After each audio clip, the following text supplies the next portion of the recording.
HIPcast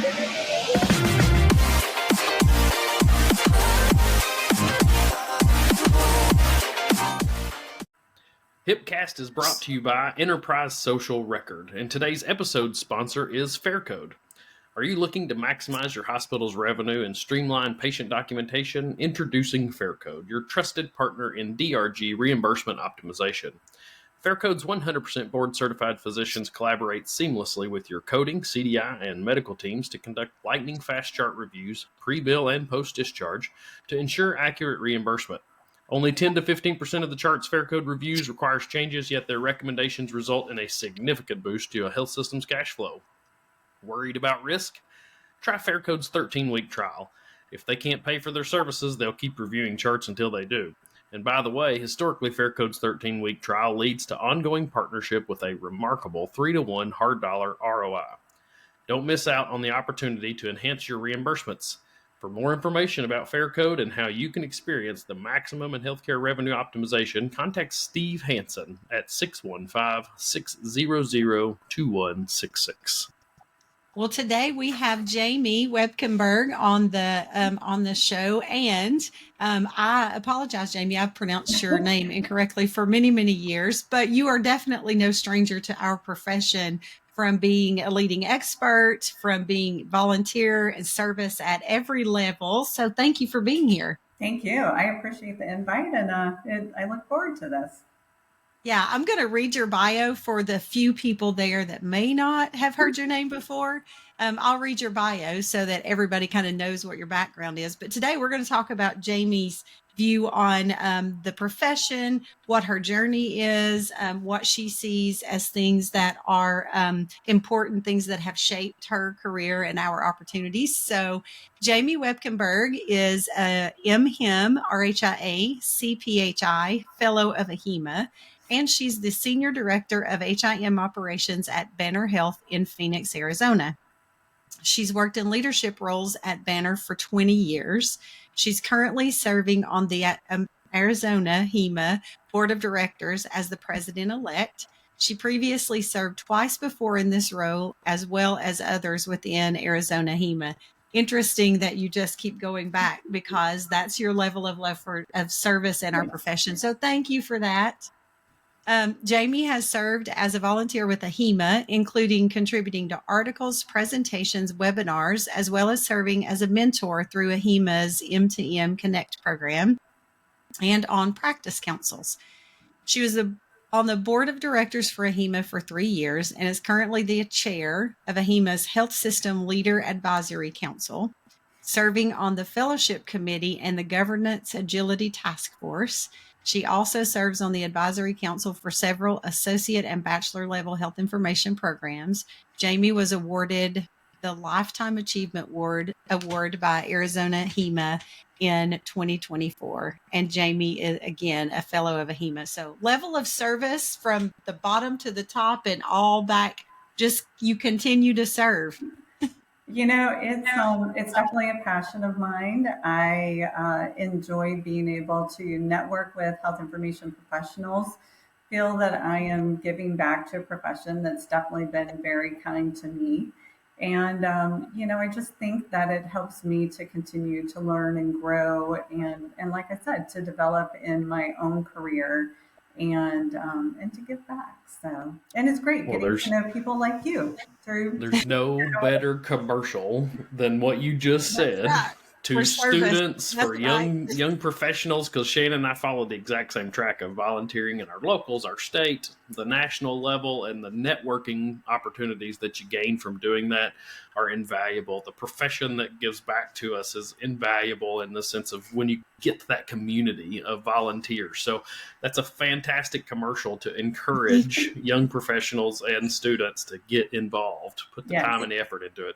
Yeah, it really is. I looked, I was looking on AHIMA's website this morning, just looking at the current board of directors, just looking at, and I have had personal interactions with 90% of them. Maybe if you count my time on the nominating committee member or nominating committee for AHIMA and, looking at those applications and potentially interviewing those folks. I may have 100% engagement, but I've actually built relationships with several of those board members over the course of the last few years. Some of them, of course, before they became board members of AHIMA. So it's important that networking. I know those faces and they're familiar to me, and I know their capacity and ability to do the things that they do because of my past networking with them, which came mostly through service. And I think it's also, for me, I've developed friendships through a lot of the volunteer work that I have done. And they've ended up being lifelong friendships, and so it's more than just the professional side, it's the personal side as well. I will also say that I am definitely an introvert. I am naturally a very shy person. And I think through all of the different volunteer work that I've done, it's helped me to break out of that shell a little bit more. And I would say, especially being on the AHIMA board, when Lisa was still here, Jenna Evans was the president when I first came in, and then serving under Catherine Lusk. And, all of them did a great job to really get us to not only to think, but also to share. And I think one of the things that made me a little uncomfortable at first was when somebody said, when they went around that virtual table, because we were virtual during that time, and they said, okay, we want to hear from every single one of you. And, it helped me to have a voice and to share that voice in a way that I had never done before, and to feel comfortable doing that. So that's great leadership, wasn't it? It was. And to go back to my, that original about volunteering, I always tell people, don't be afraid to volunteer. Don't feel like, you don't know what you're going to need to do, because there are all of us out there. We started somewhere. We are more than willing to share that information and help you learn to be a great volunteer as well. So, yeah, that's great. It's fun because you're right. The lifelong friendships. I mean, we can be in a meeting, whether we're all together in one place or we're virtual, and we have a text thread going. When someone says something, if there's an inside joke attached to that, our text thread or our conversation starts blowing up. There's so many friendship moments throughout the course of the last, 10 or 15 years, whatever the number is, of us doing things together. I think of our friend Jami Glenn Rochelle, who in LA thought people were stepping into an abyss when they were stepping into a clear elevator. And she says, and it was so loud, and everyone looked at her like she was crazy. And so we send text messages. Still bring it up. No, we just said no with a bunch of O's on it. And those friendships they're treasured friendships. It is definitely professional networking and enhancement and enrichment for your career. But man, the friendships are as treasured as anything else. So I appreciate that you brought that up.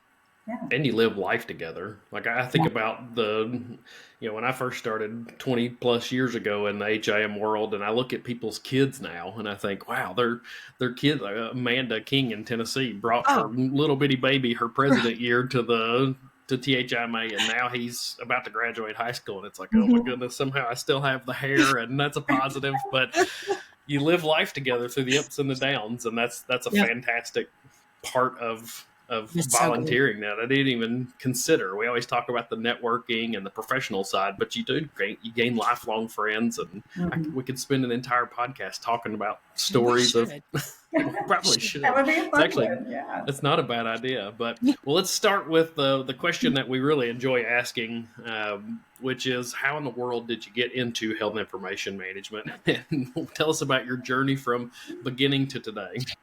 So I had a little bit of a non-traditional pathway into HIM. And I think that, probably a lot of us kind of stumbled upon health information back in the day. So I grew up in Arkansas. I had a scholarship to go to a university, Arkansas Tech University, where I lived and had graduated from high school in the same town. and didn't really know what I wanted to do. So I went into a major as business management. 4 years, graduated. But I would say that during that entire time, actually, since I was 16, and I'm probably going to give away my age here, since I was 16, I have worked in some type of healthcare role. So it's the only thing that I've ever done. And I really just continued to develop a passion for healthcare. So graduated with my degree in business management, had taken a couple of courses at Arkansas Tech University, and this was when Karen Scott was there, as well as Mindy Wilkins. And I had taken a couple of classes just as, my just some of my electives, and knew a little bit more about the health information program that they had. Again, graduated with this degree in business management, started looking for positions, found out really quickly I didn't want to work in retail. Didn't, Walmart is huge back in Arkansas, didn't really want to work for them. And I started applying for positions in healthcare that were a little bit more than what I had been doing. So a little bit more on the management side. And I found out really quickly that even in a small town, smaller practices, I was not going to get the type of job that I was really interested in without some type of degree in healthcare. So went back immediately the summer after I graduated, had a conversation with Mindy and with Karen, and learned a little bit more about the HIM program at Arkansas Tech, and decided that I would enroll. So did that immediately that following semester. Started back, went another 2 years, got my degree in health information management, and ended up moving out to the Phoenix area right after I finished school. So graduated in May, moved to Phoenix right after that. Actually, I think I even moved over graduation, so I didn't even go to graduation. Wow. Oh, goodness. Yeah. I did my internship at, back then it was Good Samaritan Hospital here in the Phoenix area, the largest hospital at that time, I think, in the state of Arizona.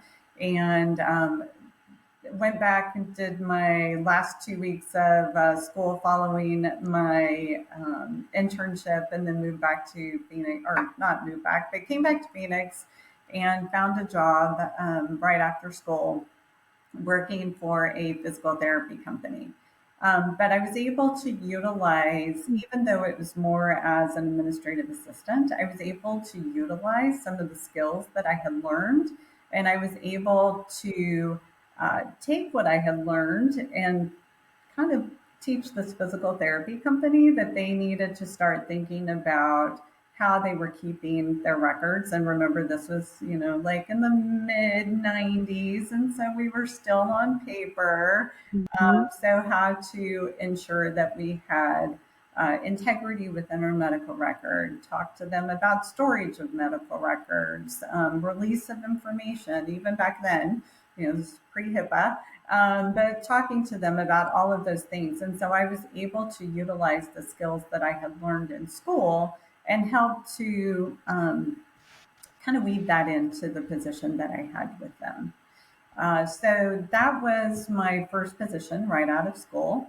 I ended up a couple of years later, after I'd had my daughter, so I think she was about 18 months at the time, I applied for a position with a company here that had two hospitals. They were a smaller hospital system, but more community hospitals, and got a position as a health information manager for that organization. So that was my real first HIM position out of school. So. That's a great story. So a couple of things. One is I want to talk about Arizona in a minute, but I want to first kind of where you landed. I love that you had your business degree first. Mm-hmm. And a general business degree is important if you're not exactly sure what your passion is or where you want to land. It's also interesting that you wanted to you realized you did not want to be in retail. And although I will say it would have been great to be kind of nurtured under the leadership of Sam Walton, not so much for the leaders they have today, but from Sam Walton, he had some pretty interesting leadership abilities that I've studied a little and I enjoyed. But I love that you have talk about the business degree and then the HIM degree. I did the opposite and went, health information and then did the business degree. But the point is those two things together, because the HIM degrees do not currently equip you to be a business leader. True. They equip you to be a technician or a leader of operations within just that HIM space. Mhm. But our space is so different now, right? That Mhm. we're so we need that business component. So I think that's a beautiful marriage, the business and the HIM degree. Also, I lived in Glendale, Arizona, and worked for CTCA. Okay. So I was not too far from you if you're in the Phoenix Valley. And then, so that was in Goodyear. The hospital, CTCA, is in Goodyear, Arizona. So I was only out there for about a year. And then I missed my green mountains, although the brown there was pretty and the mountains were pretty. It wasn't the green mountains of Southeast Tennessee. So I had to come back. But you talk about the, kind of the path of how you got there, and you have that business degree background, that education, and you have been working since you were 16 or maybe even a little younger in a healthcare setting. And I'm curious, what do you see as what are some of our significant challenges as health information professionals today? And that's maybe as an individual contributor and as a leader. I was actually thinking about this last week and even over the weekend and this morning, and trying to jot down a few ideas, to be perfectly honest, and really thinking about some of the changes that we've been through. I think that we have continued to see a shift in reimbursement over the years, which has equated to maybe not equated, but had an impact on our staffing. And so, you hear the term, we continue to be asked to do more with less. And, I think that's just the nature of what we're in, not only today, but where we're going to be going forward. And so, how you think about that as a leader. So, how can I continue to move forward and support the same number of tasks? Or when you work for a large organization like Banner, we continue to grow, and so how am I going to support those functions as a growing organization with the resources that I have today? So that's one challenge, and happy to talk about that a little bit more in a few minutes, and kind of what we're doing in that space. But I think along with that, keeping employees engaged. And I heard a very interesting interview. I think it was Simon Sinek over the weekend. I was watching something on Instagram, of course. And so, so it was an interview, and the individual that he was interviewing said, you've got people, processes, and technology, but at the end of the day, people are the key to all of that. And that really resonated with me because, if we don't have engagement from our staff, if we don't have those people to, to get in there and do the day-to-day operations, I'm not the expert. They are. They know how to do their jobs. And so I can take that information and I can look at that and try to solve for some of those impacts that we felt and that's the other piece, is by looking at automation and how we can bring in automation that will enhance what we're doing today.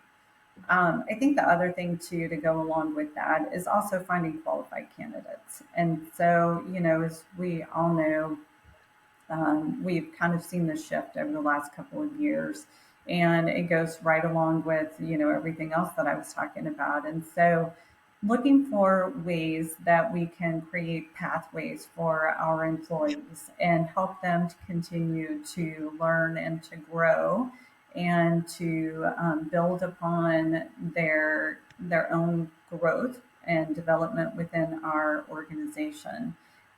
Last year, I kind of, after having been involved in AHIMA's M2M mentoring program, I took some of that knowledge that I had learned through that mentoring program and developed a mentoring program for our staff here at Banner. And we rolled that out to our operations staff last year. I have 6 directors who report to me, and each of them became a mentor. And we had 5 staff who went through, which, it was a small group, but we wanted to ensure that we were starting off small, that we felt comfortable, that we were giving them what they needed. And we had a process for them submitting if they were interested, and then for the selection of who those individuals will be. It was very successful. It was a 6-month mentoring program. So we're getting ready to roll that out again. And this time we're actually going to do it for our mid-level management. So very exciting. But I think, again, I think the people is one of the biggest challenges. And then, with all the changes we have on the regulatory side, whether it be, new coding, new codes that come out, coding guidelines, rules, that's not my expertise whatsoever. But, when we talk about HIPAA regulations, all the changes we had last year, things that are on the table for this year, potentially, and so ensuring that we're compliant, that we have tools in place, that our staff are trained, that we're monitoring, measuring. I think that is a huge, huge challenge for us, and it will continue to be. Yeah, that's a great. I'm curious on your mentoring and kind of the pathways discussion.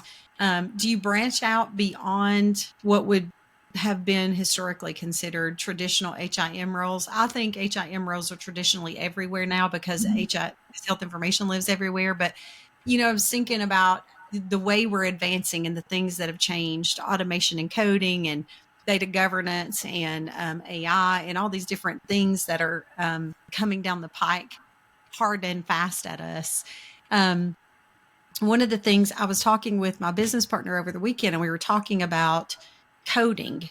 And I was talking with somebody else. It might have been Seth. It was an HIM professional. We were talking about coding, and I saw Seth kind of giggle when you said coding is not your forte, because Seth is not his either. Stay away from it. It's been a long time since I coded anything besides SDOH. So, I would have to have some refreshing. But my thoughts are, because I understand how those codes are developed, who develops them, what is the frequency of their updates, what can impact those codes in terms of the guidelines, right? And inpatient versus outpatient, and how the structure of things go. And then thinking about it from when a code is populated in a database, where all is that happening downstream? It's a natural flow for me to think that our professionals who are HIM trained are the natural governors of data. We have been for as long as, for 96, 97 years, we have been, right? So for as long as that's been, now this documentation is getting created differently, but those structured data are the same. Now there might be some new structured data, there's revenue codes, but those are not new anymore either, right? SNOMED, it's not really new, but it's newer in healthcare.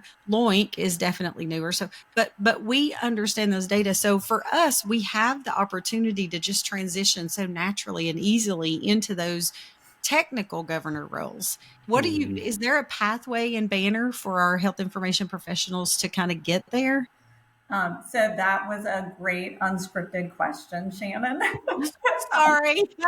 I just got so excited about your mentor program and the point of it. I was like, this is incredible. It is. And I can certainly give you a couple of different examples. So I'm going to start out in the automation space.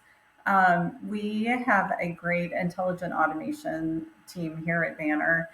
Some of the listeners have probably heard me do presentations on this, and I'm getting ready to do another one in a couple of weeks to one of the state associations. But we have this great team. They fall under our IT team, and they create a lot of the automation that we use here at Banner. It's just incredible that we have this talent within Banner that we don't have to go outside. They are using tools that they've purchased or, licensed, but anytime that I have an automation idea or my team has an automation idea, we take it to that IA team and then they bring it to life for us. So that's been very exciting.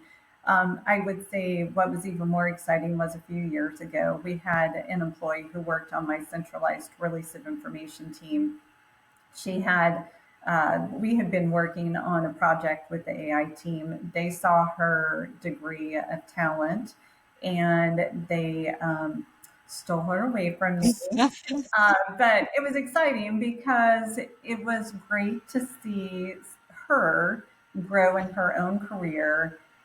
She was, I think, a little scared and nervous at first, but they kept her working on projects for our centralized ROI team, as well as some of my other health information teams.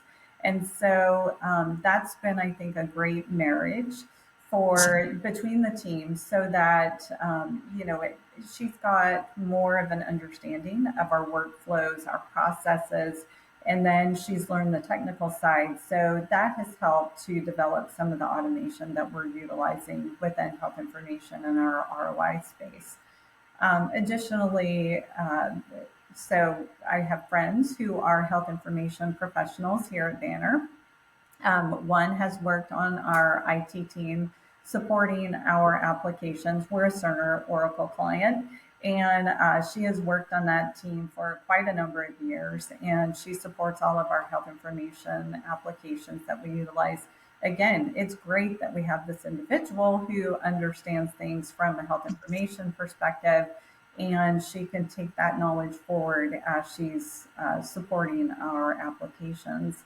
And then just recently, I had a friend that I've known through the profession for a couple of years, and she was hired on as director for our patient identity management team. And I have a team who supports the operational daily workflows for our EMPI. She's actually supporting the technical side, and we're going through a transition of our EMPI system right now. And it's great that we've got her again, who understands, both sides of this.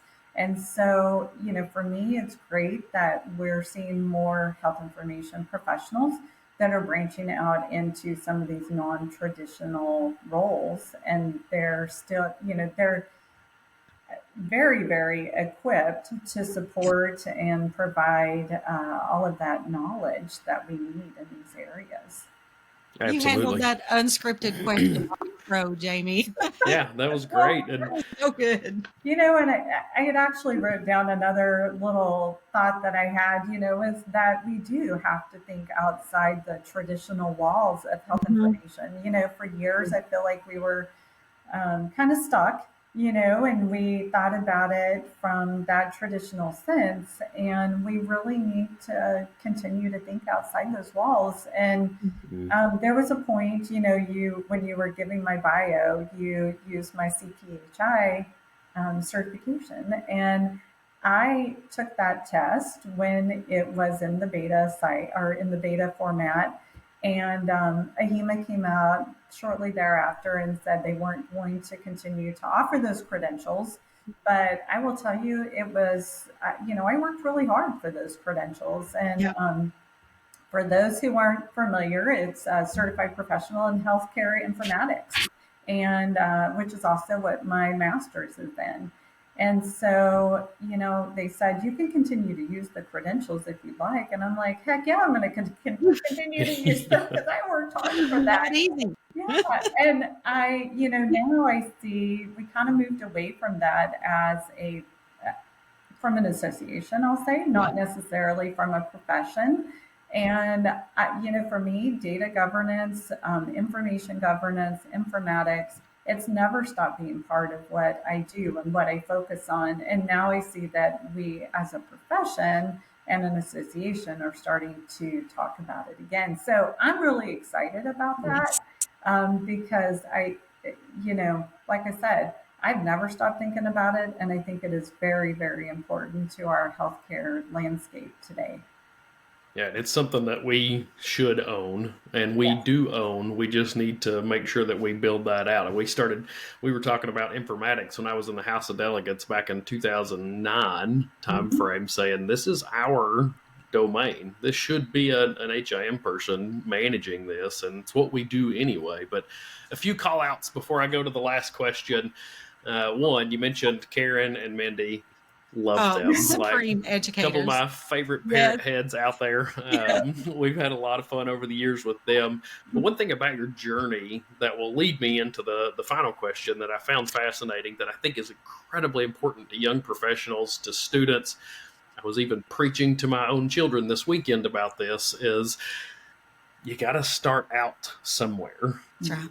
You don't finish school and immediately walk into the VP role making $200,000 a year. My first job was a night shift supervisor job in operations. We were pulling staples and making sure pages were taped to go through the scanners. Like, you have to start in the bottom of the basement, which is what I tell everybody, and work your way up through your career.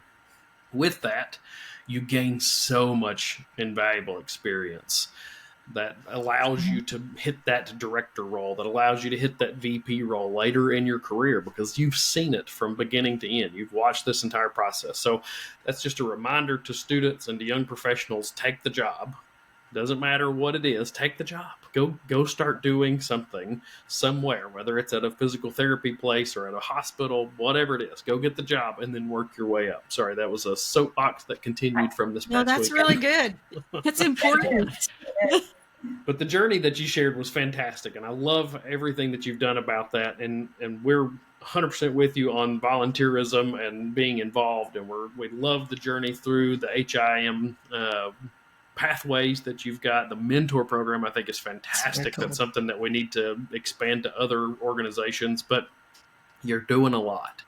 So what motivates you, and what do you think, from an achievement perspective, what are you proud of and what are you looking towards?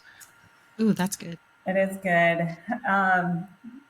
So, for me, being able to see growth in young professionals, in any professional, it doesn't matter, but, I think continuing to see those individuals grow and moving forward in their careers.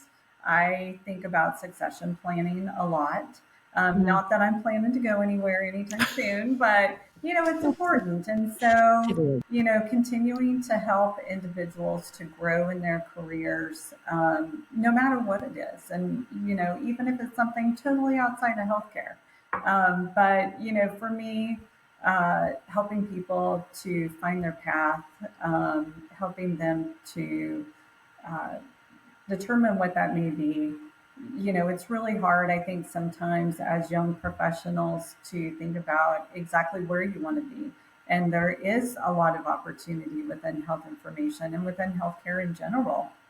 And as I've told my kids, like, don't feel like the first job you take is going to be the last job that you That's take. right.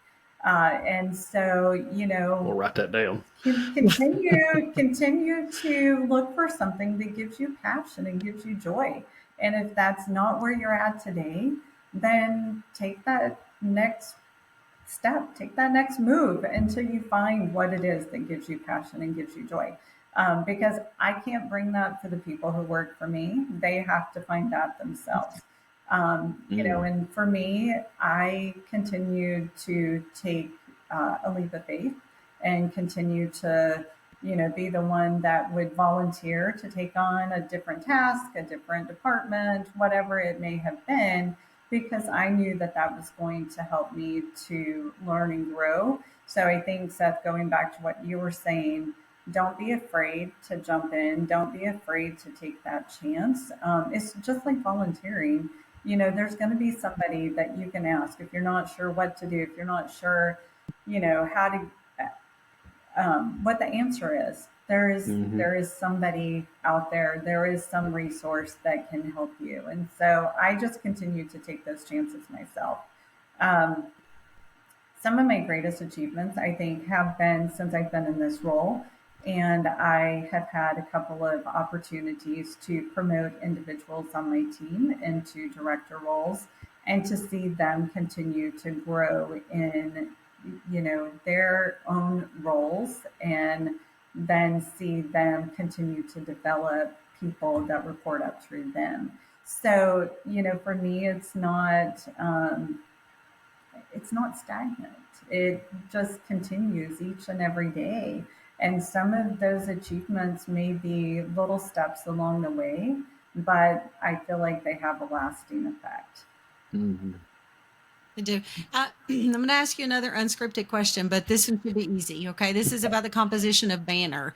Okay. So just for people who are listening, they heard, kind of where you started, but tell us about your organization now. So how many facilities do you have? You mentioned that you have 6 HIM directors. What's your whole team look like? That's encouraging and inspiring for some of our younger aspiring HIM directors to kind of know what is your full composition there. Mm-hmm. So I have been a Banner almost 21 years, and I will say it has definitely grown over time. When I originally started, I don't even know how many hospitals we had at that time, maybe 10 or 12. Today, I think we have 32 hospitals, well over 300 clinics, 55 or so urgent care sites. We've got, and I don't even have these slides up in front of me, but I think we were around 14 billion in revenue last year. We're not for profit. On my team alone, I have about 400 people. So I do have 6 directors who report up through me, as well as the information analyst, and I have a manager for records management. So we are, when people ask me exactly, what space are you in health information management, I usually just say, think about anything traditional HIM, not coding, not CDI, but, record completion, document imaging, ensuring that we're meeting our guidelines for Joint Commission and for CMS from a record completion standpoint. So that means also doing that fun job of suspending physicians when they don't do their records. Our ENPI team, forms management, we have a great release of information team, my records management, so all the storage of outside records, regardless of whether it's medical records or business type records, all the shredding services. And I'm sure I'm forgetting something in there. We have a great data integrity team who reviews records and ensures that, we are meeting those guidelines. So like I said, it's a pretty big team. So basically you're saying you have no stress and no pressure, right? None at all. But when you love the job that you go to every single day, it helps with a lot of that stress and that pressure. So, it makes it all worthwhile, I will say. Banner is in 6 states. So we are in a large presence in Arizona, Colorado, Wyoming, and then we also have critical access hospitals in California, Nebraska, and Nevada. So it has been a great journey with Banner, given me lots of great opportunities. I have worked my way up in this organization, again, by taking chances and, continuing, like I said, to learn and to grow. And I'm glad that I have such a great team of leaders and staff who report up through me, because I couldn't do anything without them. Well, thank you, Jami. That is truly inspiring. And you talked about growing up in, and you talked about, working your way through. You talked about, working there in hospital or healthcare in some capacity from 16 years old, master's degree in business or business degree and an HIM degree. And then you even mentioned just in passing that master's degree that you happen to have. So continuous learning, which is not only is that kind of necessary for continuing growth, but it's enriching as a human being to accomplish those things and to take on more knowledge. So it's been fantastic having you on the show. I trust that this is going to be one of the more inspiring shows that we've had. Especially, thank you for giving me some grace there with those questions, because that last one was really important for folks to understand. you're a very relatable human person that cares about other people's growth. And that came through this entire conversation. Yeah. But then also at the end of the day, you have a large charge at Banner. You are responsible for a lot of people. And so for our professionals who are aspiring to grow into a space, this is a good example of how it can be done. So we appreciate your time. Thank you for coming on and talking to us. Thank you. It's been a pleasure. Yep, fantastic. And Shannon, until next time, my friend. See you next time, buddy.